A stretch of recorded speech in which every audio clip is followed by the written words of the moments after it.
Hi, hi. Hello. How's everybody? How is your general sentiments? If you have been following Cremechiss, we've been kind of in this whirlpool of really, really good ongoing content, which is coming at us with like a lot of finales. Today, Sank, you reminded me to watch the first episode of Succession. And we are kind of coming towards the end of a lot of great shows. One particular show, which, of course, we're not going to talk about Succession. We did a fantastic Succession meme review, I think 2 weeks ago. Please check it out. We also did another movie review recently. Sang did a fantastic job with this amazing series called Poker Face. Please, please, please check out those reviews if you want to kind of like, put your foot in the pool before, committing completely to the show or in general, I guess, any of the shows that we have been reviewing. We are on a real show review streak, been a lot of fun. And First this we week, didn't first we didn't used to do show reviews. Now that we started, we are we can't only doing stop. show reviews. Yeah, we can't stop. And I'm here. I'm Suri, and I'm here with Sank, and this is Cremechiss, and we are very excited to kind of welcome, uh, finally on Cremechiss, a show that is very dear to the both of us. And I'm certain if you've seen the title and the thumbnail, I'm certain you are too. This is, first of all, so much content, so much dialogue, so much speed, such great comedy, truly great comedy, considering the setup of the whole universe is about comedians, and in particular, one very adorable female comedian. And in a time where that was not very common or trendy or even considered as something worth doing, male or female. And this is one of the really good Amazon Prime shows. I had really felt a particular way about Transparent, but it kind of lost its vibe for me towards the end. It Hmm. was an I Amazon Prime agree. show, right? Or am I wrong? Yes, it was a Prime show, and it ran for like 3 seasons or so. And then they had I think they had like a movie or something at the end Oh, of they it. did. Yeah, they Really? had a musical movie at the end of it. Oh, Something. that's interesting. I do remember watching. You said musical. I do remember watching Mozart in the Jungle. That was a good Amazon Prime show. But Mm-hmm. in my in my brain, and now correct me if I'm wrong, Night Manager wasn't an Amazon Prime show, right? No. Okay. So I watched it on Amazon Prime, but I had to talk about Tom Hiddleston, so I did. And that's okay because Uh, I love Tom Hiddleston and you don't have to, but I do, and I'm rambling. Uh, okay, whatever. Today you can talk about him as much as you want because I have Midge with me. yes, you do, Midge Maisel. Okay. She's the Um, prettiest she's comedian that I know. she's really the prettiest. She's really the most darling. And I have to say one thing about this show. It is perfect. It has been perfect. And of course, we are waiting for the final season, and I may have to take back my words, eat my words, but like I said, in shows which are comedy centric or aiming towards comedy, it is very difficult to have a perfect set of episodes, a perfect set of seasons.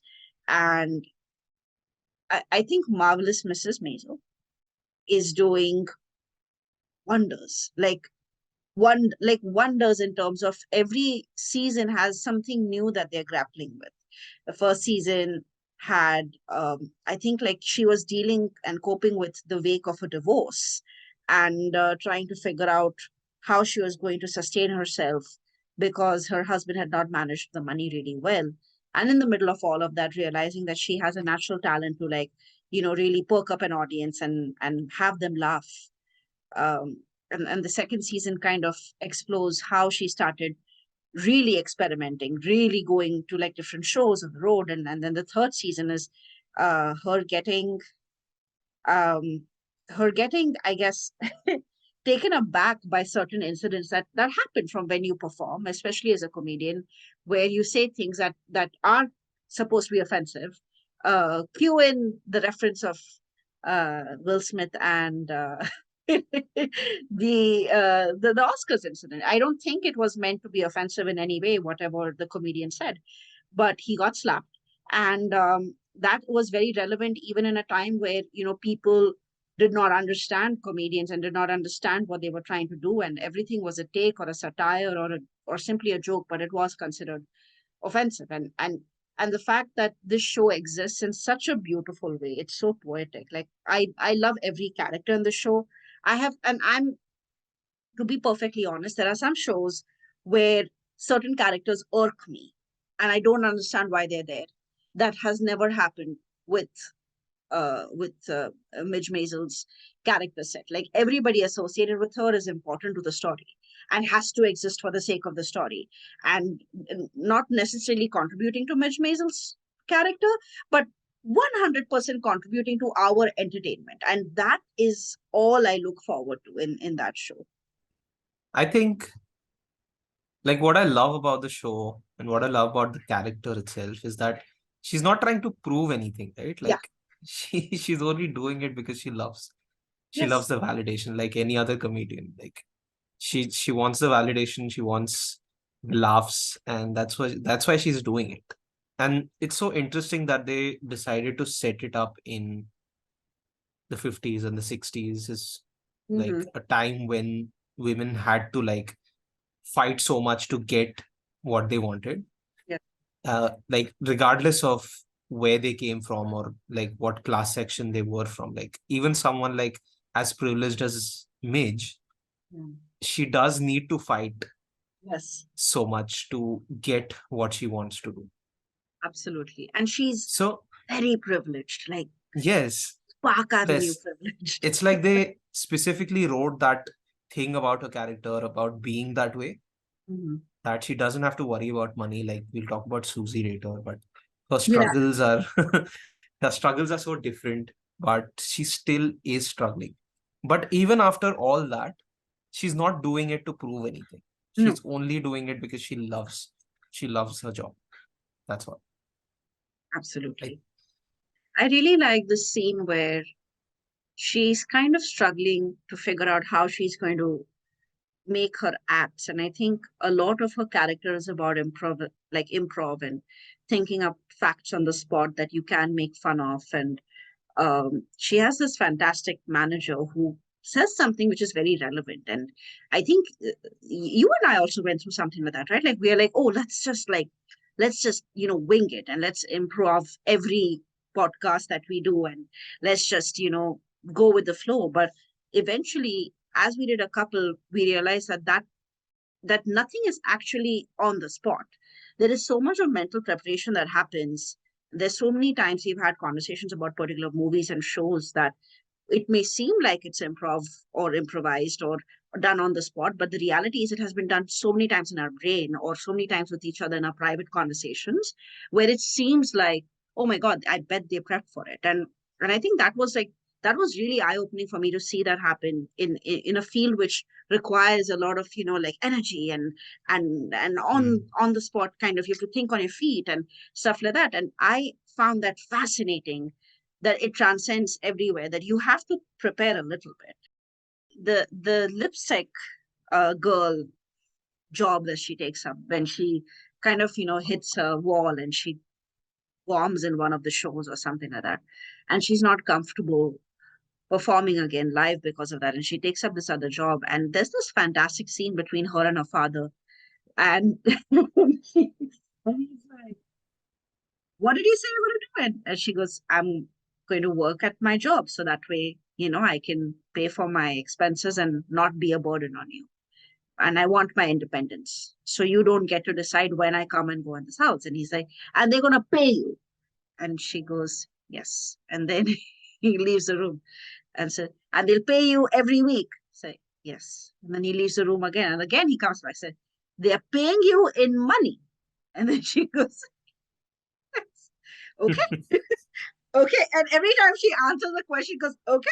fine. Like, there is something very fascinating about that to me, because um, there are all kinds of jobs, and there are all kinds of things that people do in the supreme known and unknown universe. Because everything that we consume, that we have access to as services, somebody is working in the back end making sure that reaches to us. And these people are so privileged. Like, her father is a PhD in something. He's a professor, and he's a tenured professor in a university, very prestigious university. And for him, that is like unfathomable. Like, people pay women to sell lipstick, like that's a thing. Like, he couldn't understand that. And that was like this, in my brain, that was the beginning of Mrs. Maisel's full universe. And I really love that they give us these little details, like, and it's so much information coming at you with like a lot of high speed. If you have not watched the show, please do check it out, because it's a lot of dialogues coming at a lot of speed, and a lot of information coming at you within like 1 hour, 1 hour, 15 minutes per episode. And it's worth every minute. It's worth everything, where you go like, wait, I didn't catch that. Like, you have to pay attention to everything that's happening at Yeah. all times. And I love it. I love that the show exists, and the way the dialogues are set up. Like, it's just beautiful. And you're right. Like, privilege is a very big part of this character, because imagine a person doing this, with no money. It's very difficult. When you have no safety net and you still pursue this, that character is very different. That character is born of a lot of angst and pain. But Midge's character is not born of hunger, it's born more of heartbreak. And that's why her character is so fascinating. Like, she's just, it's not oh, this is the story of an underdog. It isn't. She is really good at what she does. She comes from a rich family. She is and she is very many times unaware of it. Like, when she enters a manager's one room one room home for the first time, she's like, you have to move. And her manager says, with what money? And the the and there are these little incidents that happen throughout the show. Like, there's this one with the refrigerator light, and she Mhm. opens the fridge and there is no light in there, and she closes it, and she quickly opens it again to check, and she closes it again. And next day her maid comes and is like, the light's gone. It's like, yeah, it went out yesterday, like last night. It's like, and you just let the food sit in the, and look at the amount of ignorance that even Midge has. Midge, who is like a very, like a shrewd observer of life and people.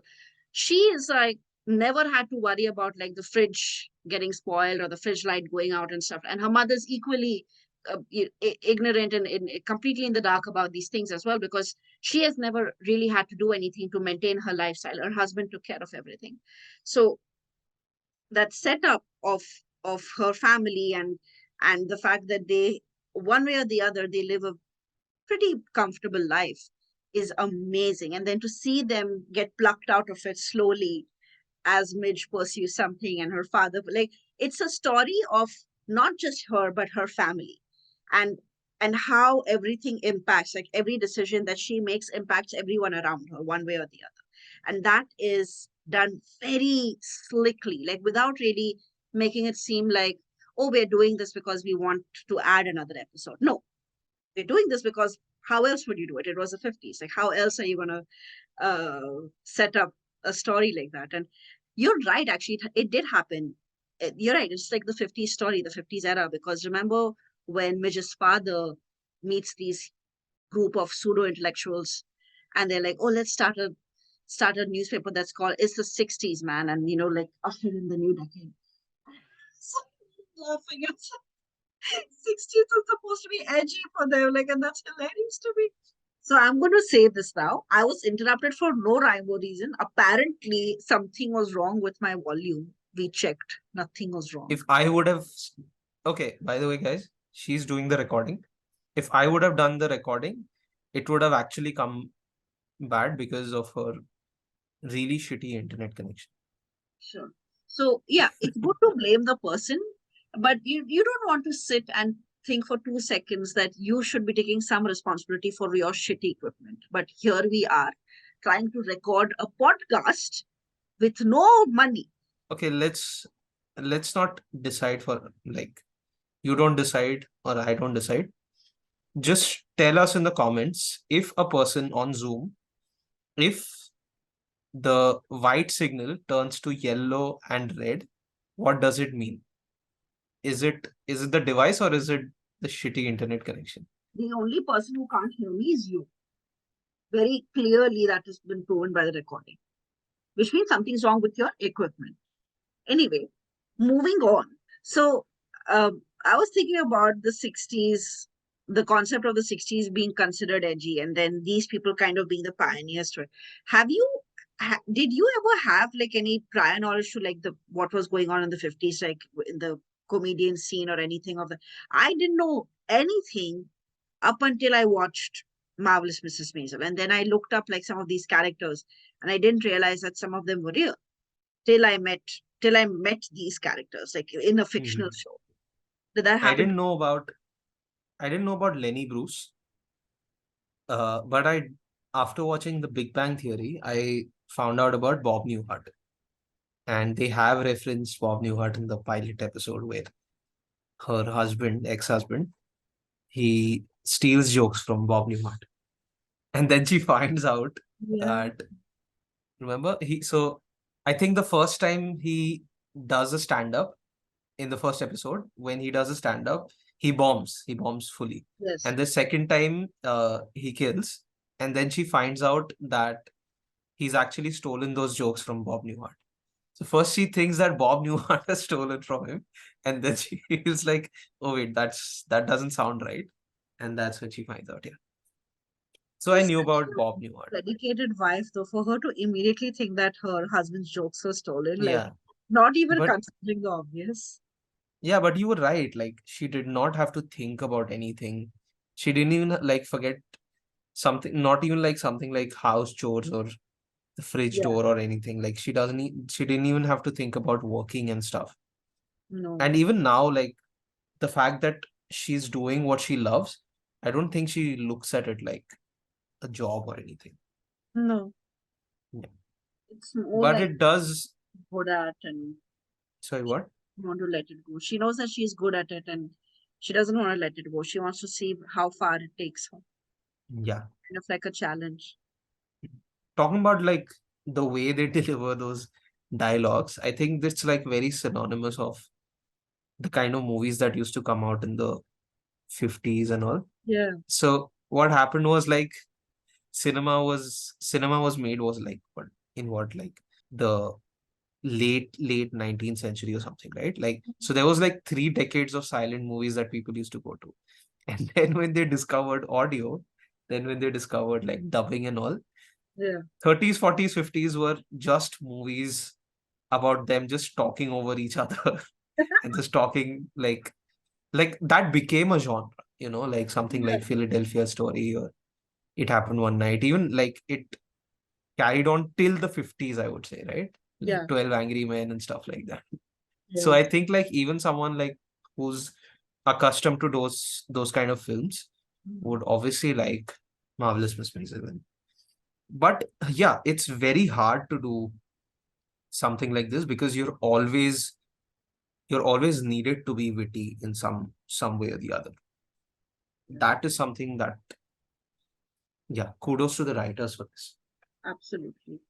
This is very difficult to do considering, I mean, the concept of speaking over each other, right? I've seen that a lot in New Girl, where they, actually wanted to have the dialogues seem more natural and they would speak over each other. And then, uh, what is the name of your favorite, one of your favorite directors, Francis Ha's director? Sorry, Francis Ha's actress, uh, who Greta did, Gerwig.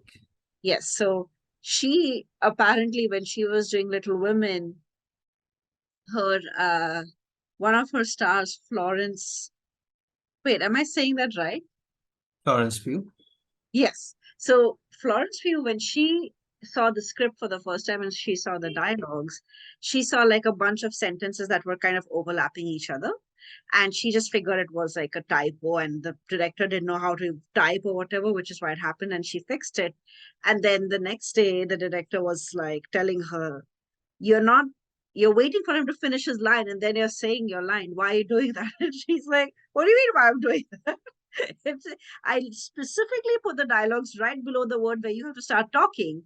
And it's become a style in direction now where they see the importance of it and they see how effective that is in getting people to pay more attention to the dialogues, because there is something to be said about um, a lot of shows being used as white noise and people not really paying attention to what's happening. Because think about anybody who switches on Friends in the background, and because they've watched it so many times, they don't really watch it anymore. They hear it and then they kind of giggle if something funny happens, without really paying attention to the thing. But that habit kind of seeped into several other shows, and that's why a lot of people could not appreciate dialogues and dialogue delivery as much, because they were kind of expecting to get the same laugh per minute like from their favorite comedy shows from the 90s. But that changed so much, especially with shows like Marvelous Mrs. Maisel, where they're literally looking at so many little details which are just important to the characters and giving them a chance to shine. Not necessarily like, whenever you think of Marvelous Mrs. Maisel, like my favorite character is Susie's character. Like I adore her. She's perfect. Yeah. She's my uh, plumber disguised queen. She's she she walks around with her plunger. She has a lot of love for the people that she's advocating for. She's truly a fantastic manager. Like she's truly going to go all out to like put her faith in you. And the way she talks and the way she delivers her dialogues. And there's this one scene where Mitch forces her to like learn swimming. And it's like, I don't want to do that. It's like, let's get you in a swimsuit. Said, no, I don't want to get in a swimsuit. And then the the farthest she goes is wearing shorts and suspenders. She's like, as far. And then when she is in the pool, she sees like these three kids laughing at her. So, did any of you kids fucking pee in this pool? And they like smile and nod, like, yeah, we did. It's like, at least you're honest. My favorite line of the show, because you can see her suffering in that scene, suffering because she doesn't want to learn how to swim. But then at the same time, to her friend Midge, that is unacceptable. Like, how can you not know? You should know how to swim. And she kind of makes peace with the fact that, this is her friend, this is her talent, and she has to do something about it and like mingle with her. And I just love the affection that the characters have for each other, because sometimes you need a break from the very Succession kind of shows which where everybody is suspicious and everybody is about to like screw the other person over. And um Marvelous Mrs. Maisel, I think, has one character, which is what Susie's character, not Susie, so Sophia's character. Sophie Len, right? Sophie Len. Yeah, and Jane Lynch. yes, fantastic actress, obviously fantastic character.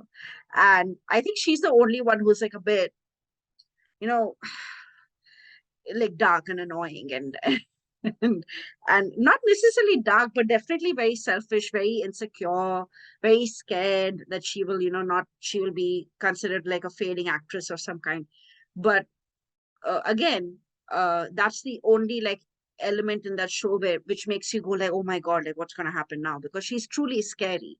And but it's not, the rest of the show is not about feeling like jump scares or feeling like like unnecessary anticipation over something dark and twisted. It's really simple. It's about a girl who gets dumped by her husband and she sets off on a journey, and it turns out she's good at it.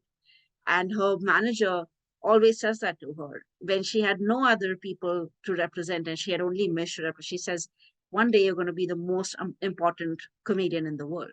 And that line is really fascinating to me, because even when no one else can see it, she can.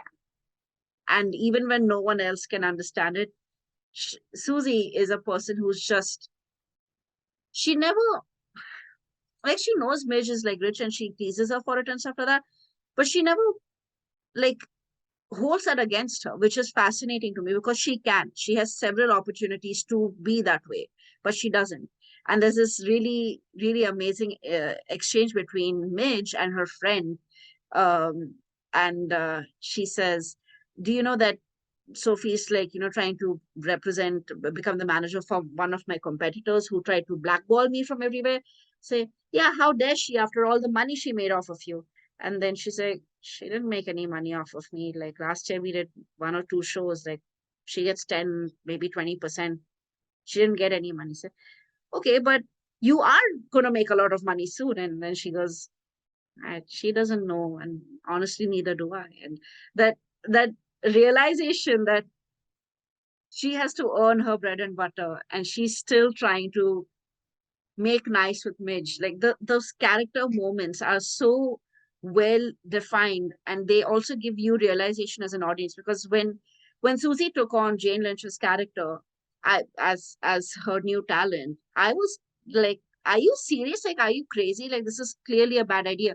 But when that conversation happens between Midge and her friend, I'm like, oh my God, yeah, she has to earn her money. How else is she gonna do it? She can't do it just off of Midge. And the the exchange between her and the more established managers, where he says diversify, don't put all your eggs in one basket. And you see like Susie like pushing against that and ultimately succumbing to it, because managing people like Midge, and then like people like Lenny Bruce who say things, get arrested almost every other day, is also a challenge. And as much as it is glorifying to the comedian, because they're the ones taking the risk, they're on the stage, the people who put all their money in them, all their effort in them, they suffer so much just to um, push a talent in the world that they believe in.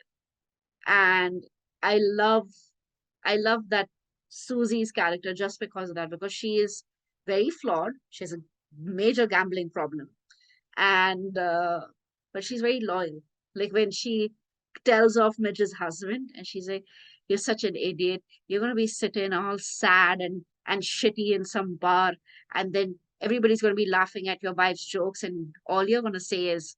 Man, I had her and I screwed it up. And I love, I always wish to have somebody supporting me that way, and um, someone who just kind of throws themselves into you so much that they don't exist anymore, to the point that's just this person that they're trying to push out into the world so that they can become a star.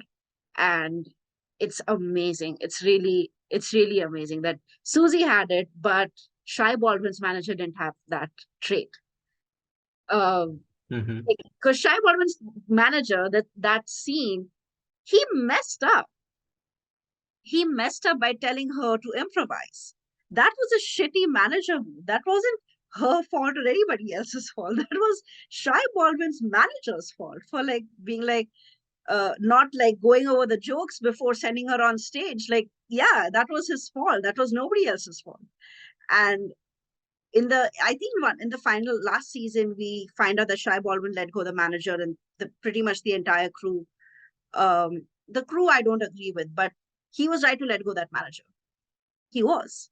He didn't Mm-hmm. fact check Midge's jokes. He didn't make sure that she was not offending Shy Baldwin in any way, or Shy Baldwin's image in any way.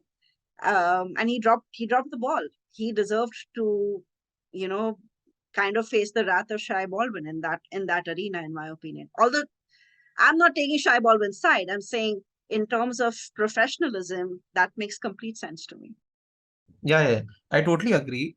Even my favorite character is Susie Mason. And like I said, like her struggle is so different from Midge. It's like the first time we see her, she's living in an apartment right next to a railway line. And so she knows that she has to stretch way more than an average person, right? Like to Yeah, get things done.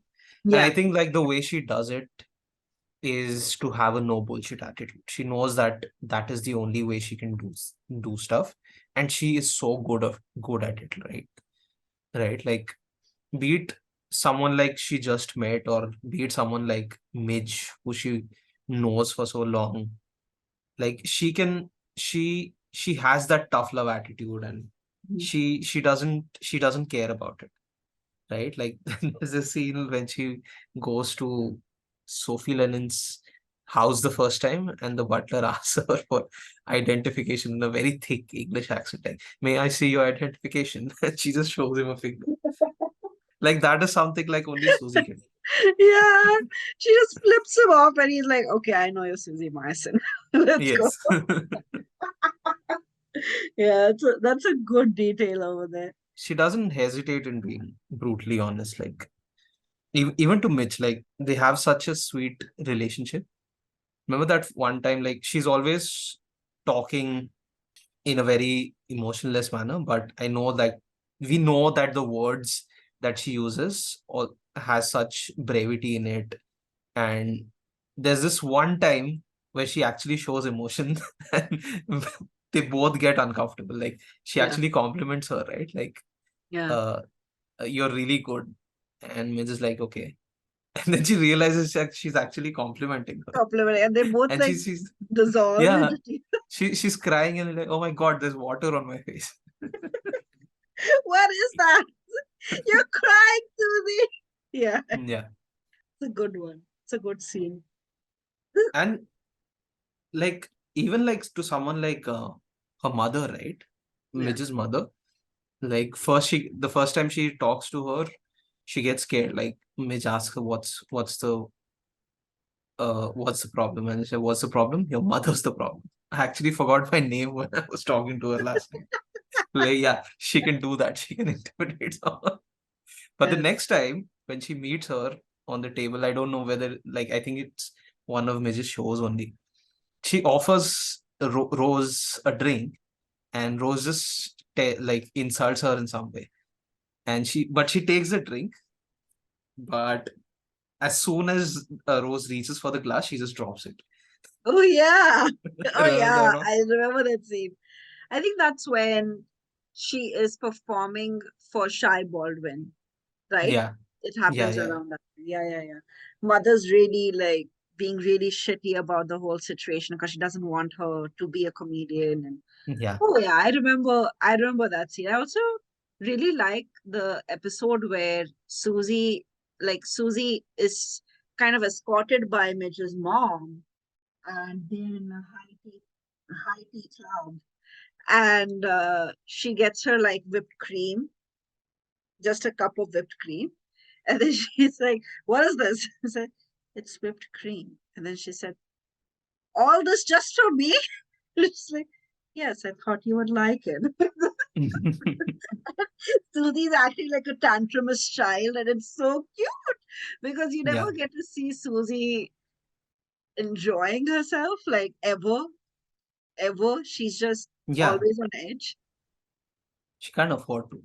Yeah, she really And I can. think that was such a great decision for the writers to have her, branch out to other people and not Yes. just have her whole life revolve around Mitch. It was very necessary for her to do that. So yeah, you were right. It actually makes sense that she would do that.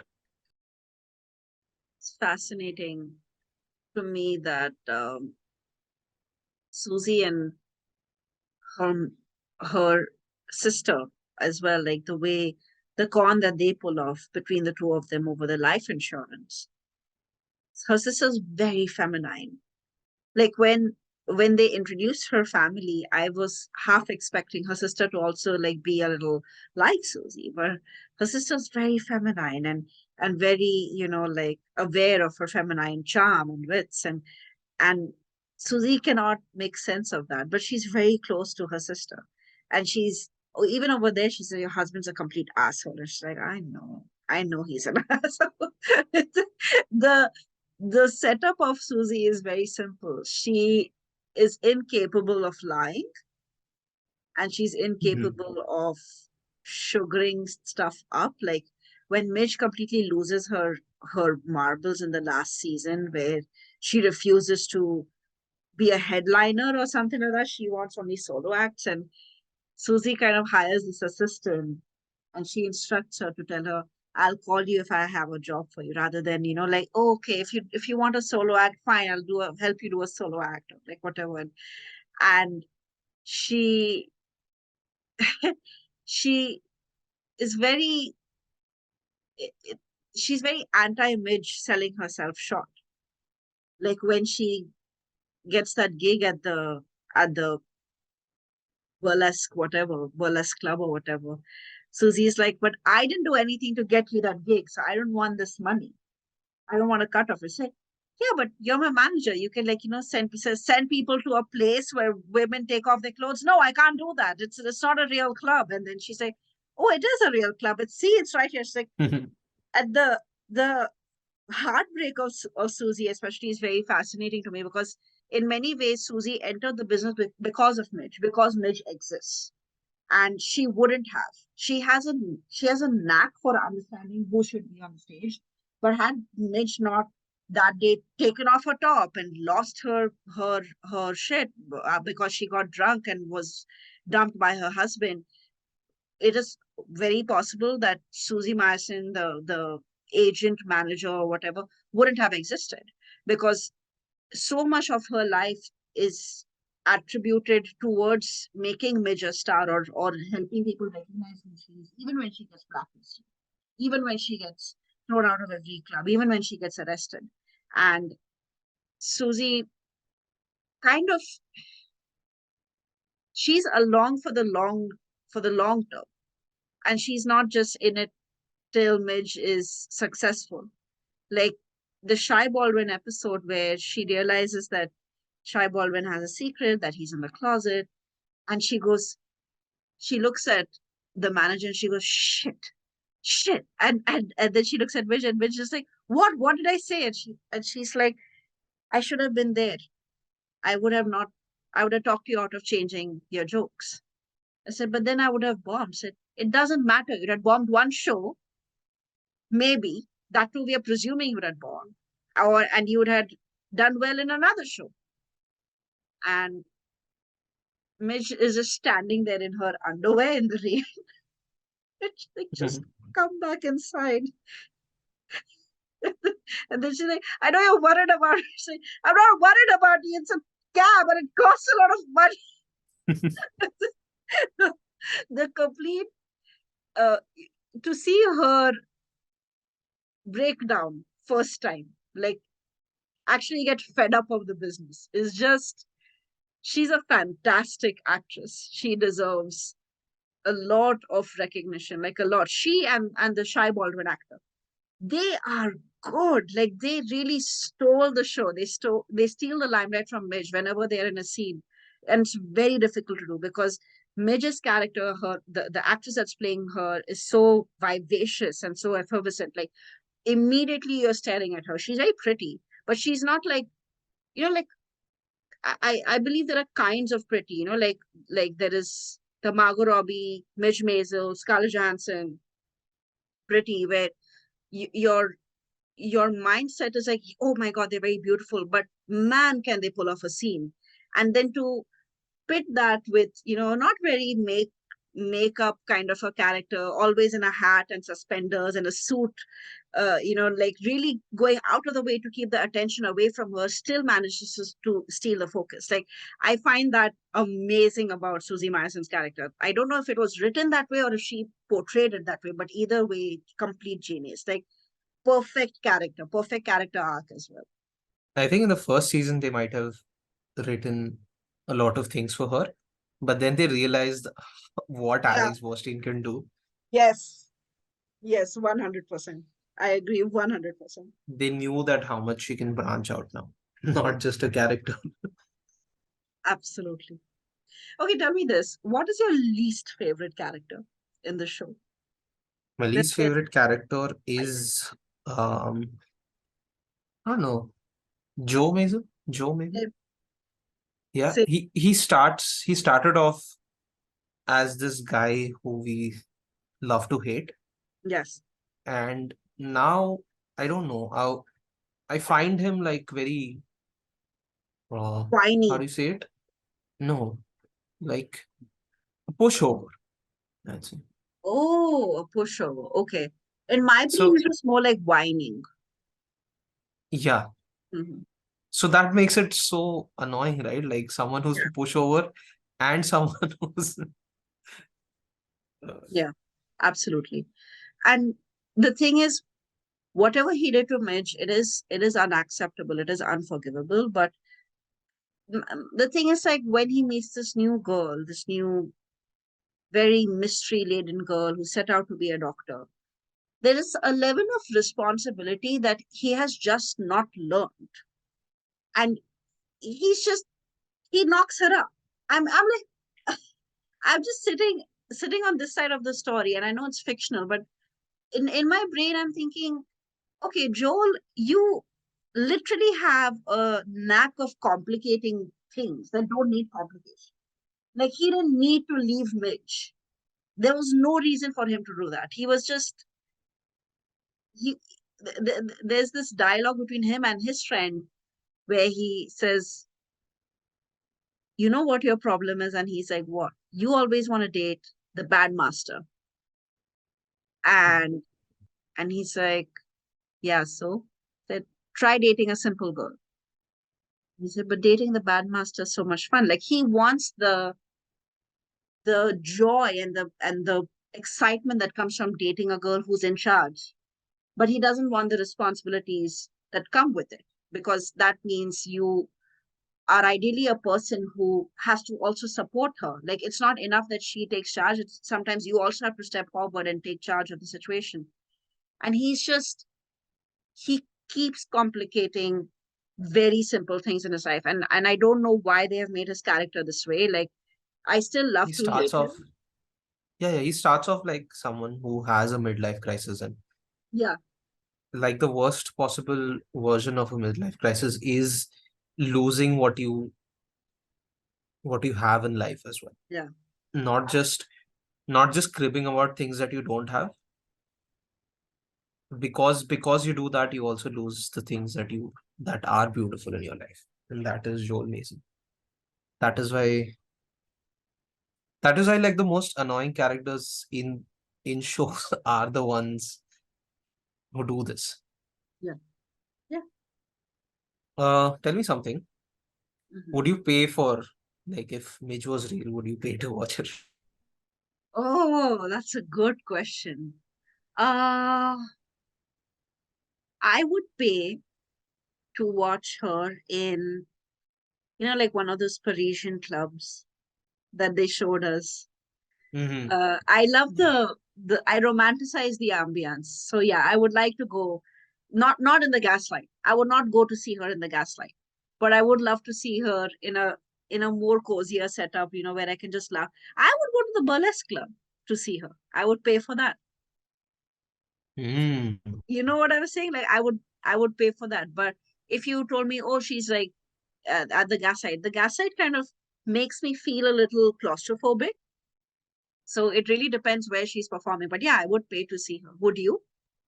I'm also with you that I would watch her with a big audience. I would if Yes. I if Yes. I would not want to be the one to sit in front while she's performing, because Hmm. like her words her words hurt actually. Yeah, Like, they so do. this is the thing about great comedians, right? Like, so the best comedians are not the ones who just tell jokes. It's they are the best ones are the ones like who know how to tell a joke. Like, my favorite ones are storytellers, basically. So even if like something that Maisel says, like whatever that her bits are, even though they are not true, or like even though she has not experienced them, it feels like she might have. The Hmm. way it's the way she sells it, Yeah. you know.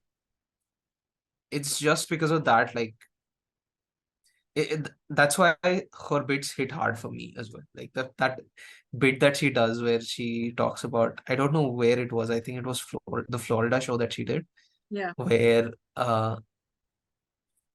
she so I told my dad that I left my husband, and he told me to get him back. Like, I left the farm door open and let Lassie the cow out or something.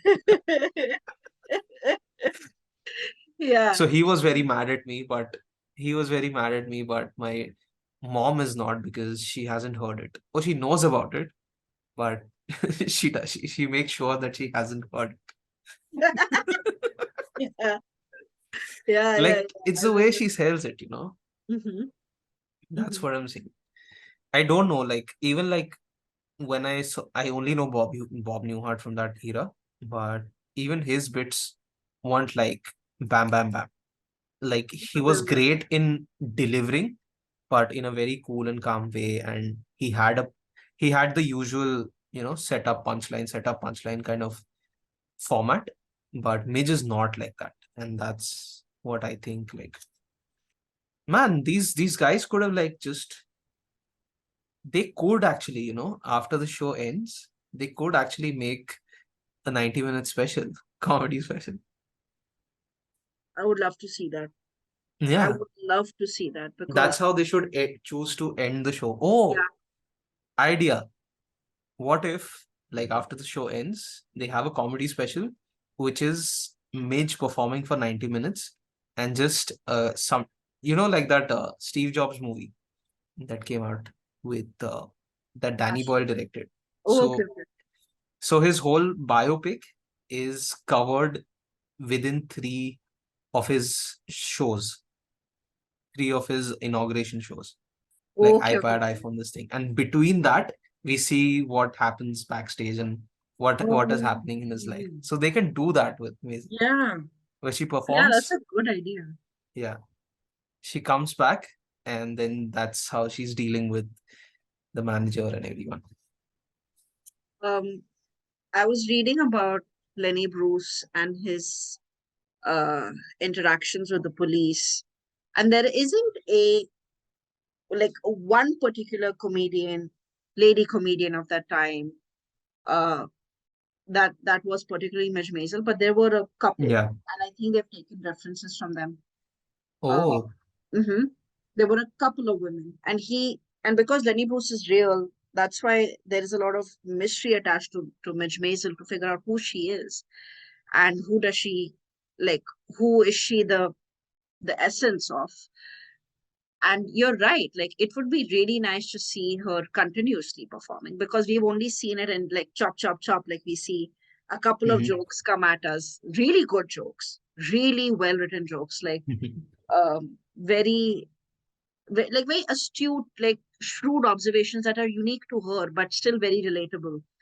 I love the I even love that episode where her mother sneaks into the burlesque bar to watch her Hmm. perform, and then she gets hypnotized and she recreates the entire performance.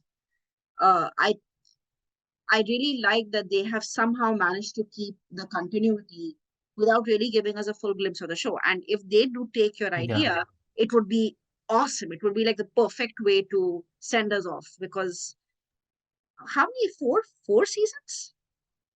Yeah, I think this will be the last one, The fifth one. last one, right? Fifth will be the last one. Oh my God, I'll be so sad. It's This, ending in the same week as Ted Lasso yeah, Succession. yeah. I think this will be the last, it'll be the last show to end. So in the same week, Barry, Succession, and Ted Lasso's ending. And yeah, this will be the last one, which will Yeah. end. And after that, we can just think of the world ending. Yes, still Severance comes out. Oh yeah, Severance is the only hope for us. Yeah. But Severance is not, Severance is again very cerebral, very dark, very, you know, pay attention to every detail because Hmm. everything is connected to something else. Like it's Yeah, yeah. very, very beautiful, very You mysterious. can't you can't cool yourself down. You can't chill Exactly. out while watching like we did do with Maisel. Exactly. Like I believe that the show, this particular show, if anybody likes like Ghibli cinema, Ghibli studio cinema, and they've watched every movie from that production house, they can watch a show like Marvelous Mrs. Maisel. They can to like deal with the aftermath of not having something cozy and comforting to watch. Like it's definitely one of those shows because you feel, first of all, you feel a lot of um annoyance towards Midge because she takes a lot of bad decisions. And the reason you find her adorable is because it's very easy to understand why that decision was taken, even though you know as an audience it's a bad decision. But you can also like sympathize with her and see her perspective as well, because everyone has been there where they got, like once bitten, twice shy type of situation where that happens to people, where they're just scared of doing anything which could require a certain amount of risk taking. And that's what the show is about, a bunch of people taking a bunch of risk on each other. And I really hope that the makers of the show kind of carry this energy forward, because it's very difficult to do um, character arcs like this. It's very difficult to write dialogues like this, which are so easy to understand, so funny, so informational at the same time. Like you get to understand a lot about the the characters. Like there's this one joke where she cracks that she hears her not her husband, her father and her mother pushing something in the room, and then she's like, "What are you guys doing?" So, oh wait, she, the maid kind of pushed our beds together and we don't know why. And they're like separating the beds, and Midge is like realizing for the first time that her parents still do it. It's like it's so cute, that scene where her mother goes like, I don't know what happened, and she just leaves the room nonchalantly.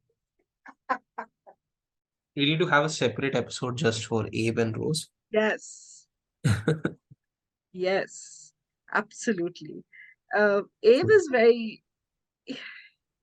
he's every dad. Yeah, he's like we again.